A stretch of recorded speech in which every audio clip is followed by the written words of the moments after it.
जामखेड शहरात साहित्यरत्न लोकशाहीर डॉक्टर अण्णाभाऊ साठे यांची 106वी जयंती मोठ्या उत्साहात साजरी करण्यात आली। यावेळी उपस्थित मान्यवरांच्या वतीने साहित्यरत्न लोकशाहीर डॉक्टर अण्णाभाऊ साठे यांच्या प्रतिमेचे पूजन व पुष्पहार अर्पण करून अभिवादन करण्यात आले।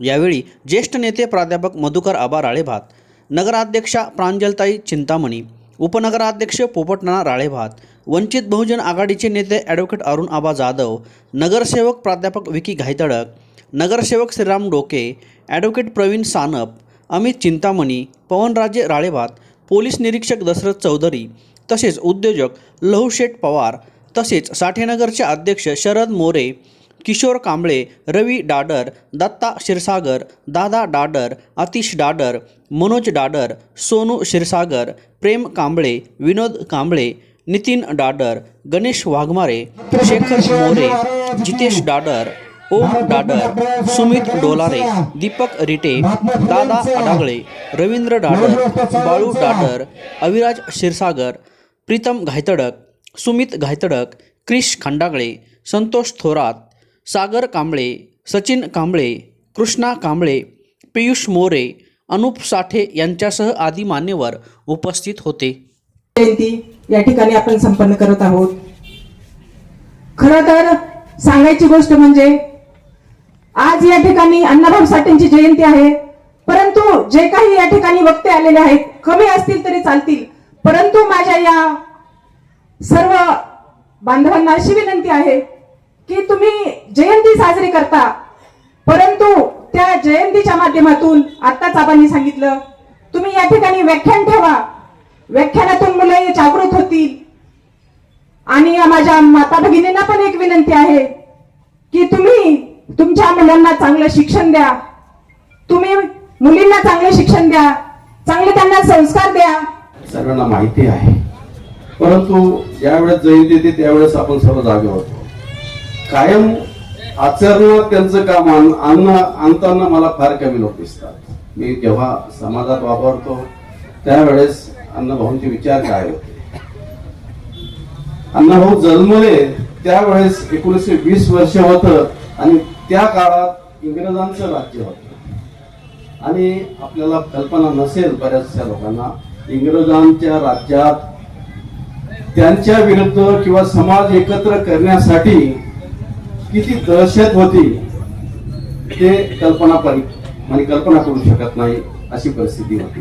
कोणी सभा घेऊ शकत नव्हतं, कोणी एकत्र येऊ शकत नव्हतं, कारण इंग्रजांना माहिती होतं लोक जर एकत्र आले, भारतीय जर एकत्र आले तर त्यांचं राज्य जाणार। आणि हाच मुद्दा अण्णाभाऊंनी ओळखला।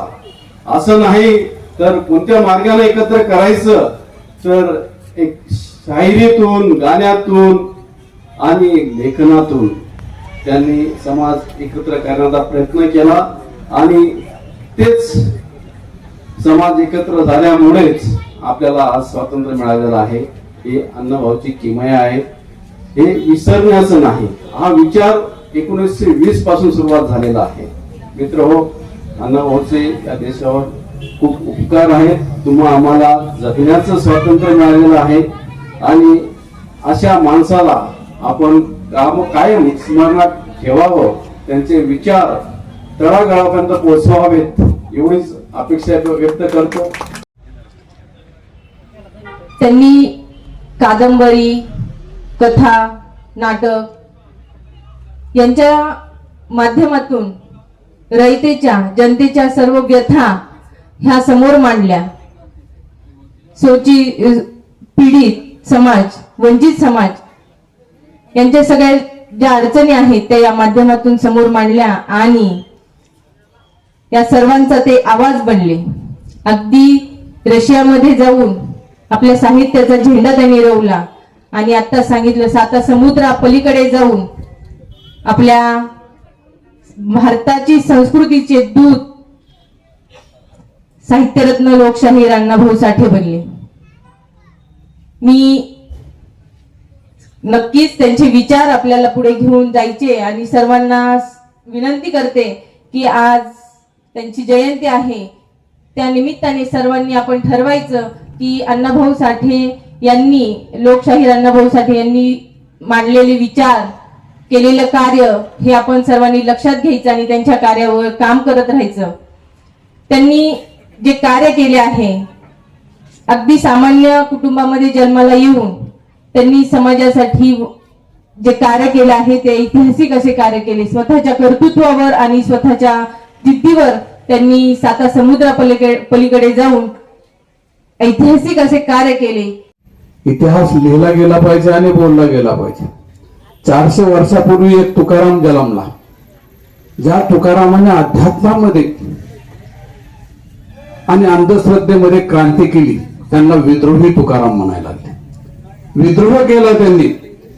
बहुजनांचे सामान्यांची लोक लिहू शकतात, अध्यात्म गाऊ शकतात, पूजा करू शकतात हे त्यांनी दाखवून दिलं. आणि त्याचप्रमाणे तुम्ही ज्या अंधश्रद्धा पाळतायत त्या अंधश्रद्धा चुकीच्या आहेत हेही त्या तुकारामांनी सांगितलं. आणि त्याच्यानंतर 300 वर्षांनी दुसरा तुकाराम जन्मला जो आता तुमच्या समोर आहे. हेही तुकाराम होते, यांचंही नाव तुकाराम होतं. अण्णाभाऊ यांना लोक म्हणत होते. या तुकारामाने सामान्य माणसाच्या मनात काय आहे, सामान्य माणूस जगतोय कसा, सामान्य माणूस राहतोय कसा, सामान्य माणसाचं जगणं का कोणत्या परिस्थितीत आहे याचं वर्णन करताना त्या काळचा भारताची स्थिती, त्या काळच्या भारताचा असलेलं परिस्थिती याचं लोकांसमोर एक चित्र उभा केलं. ज्यावेळेस आम्ही अण्णाभाऊ साठे यांचं लिखाण वाचलं, लिखाणामध्ये त्यांनी दलित, शोषित, पीडित यांच्यासाठी काम केलं. आणि ते काम करत असताना अण्णाभाऊ साठे फक्त 1.5 दिवस शाळेत गेले. मी आज कॉलेजमध्ये असताना बऱ्याचदा बघतो की 10वी 12वी ग्रॅज्युएशनचा विद्यार्थी जर आला त्याला व्यवस्थित कळत नाही. आणि ही 1.5 दिवसाची शाळा, 1.5 दिवसाच्या शाळेच्या ताकदीवर विदेश साता समुद्रपार लंडनला जाऊन, रशियामध्ये जाऊन त्यांचे पोवाडे प्रसिद्ध होणे ही खूप मोठी बाब आहे. आणि ही ताकद फक्त लेखणीमध्ये आहे. ज्यावेळेस अण्णाभाऊ साठेंनी लाल बावटा पथकाची स्थापना केली आणि त्यावेळेस भारत स्वातंत्र्याचा काळ होता, त्यावेळेस त्यांनी सांगितलं की ये आजादी झुटी है, देश की जनता भूकी है. म्हणजे त्यावेळेस त्यांना सांगायचं होतं की आजादी जरी मिळाली तरी आमच्या पोटाला अन्न कसं मिळणार, ही व्यवस्था कशी संपणार, तुम्ही स्वातंत्र्य दिलं तर त्याची कायद्याची अंमलबजावणी कशी व्यवस्थित होणार. या पद्धतीने अण्णाभाऊ साठेंनी त्यावेळेस छान अशा घोषणा दिल्या आणि त्या घोषणा विदेशापर्यंत त्यांच्या पोहोचल्या.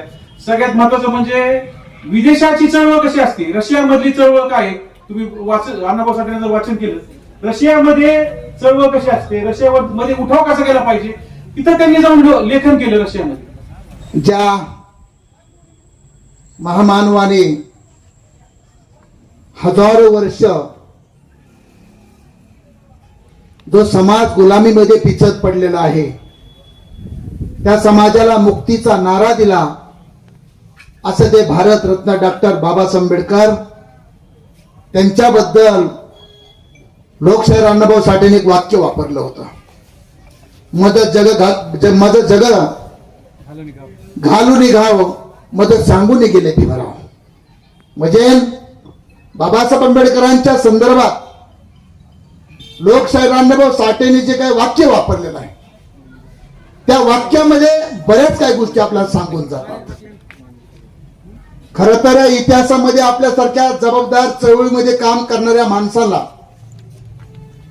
मी महाराष्ट्रामध्ये बरेच शाहीर बघतो, वकील साहेब, विशेषतः छत्रपती शिवाजी महाराजांच्या बद्दल अनेक शाहीर पाहिले मी, परंतु बरेचसे शाहीर एक गोष्ट सांगायचं विसरून जातात. ती गोष्ट अशी आहे, कुळवाडी भूषण छत्रपती शिवाजी महाराजांचा पहिला पोवाडा लिहिला महात्मा ज्योतिबा फुलेंनी लिहिला. बघा, छत्रपती शिवाजी महाराजांच्या बद्दलचा पहिला पोवाडा लिहिला तो महात्मा ज्योतिबा फुलेंनी लिहिला आणि गायला तो लोकशाहीर अण्णाभाऊ साठेंनी गायला.